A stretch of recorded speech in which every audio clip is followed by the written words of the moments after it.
Our entire city has been shocked by this cowardly act of violence. As I said earlier this morning at the scene, I'm of course angry, as we all are, that someone would carry out such an attack, which really amounts to an attack on our city itself. Gun violence in any part of our city is horrible and completely unacceptable.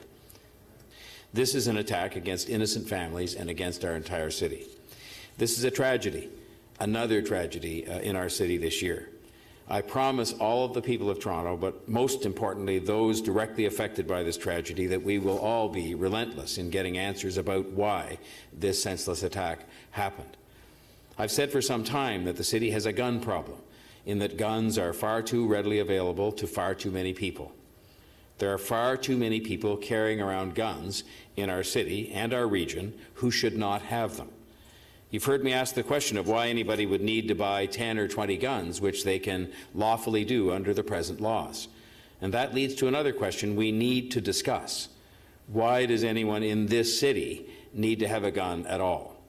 And I know even answering that question won't fully eliminate tragedies like this, but even if we can prevent one of these incidents, then in my view it is a discussion worth having, and having very soon. Thanks, Madam Speaker. Sorry, I've written down some notes because I didn't think I was going to be able to make this speech. This is so heartbreaking.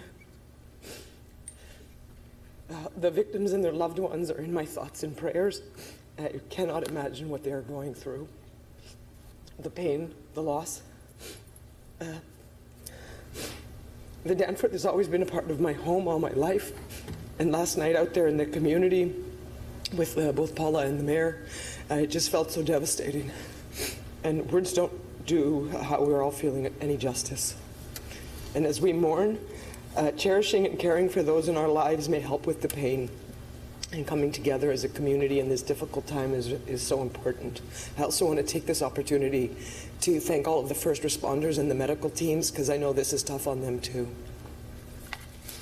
Thank you.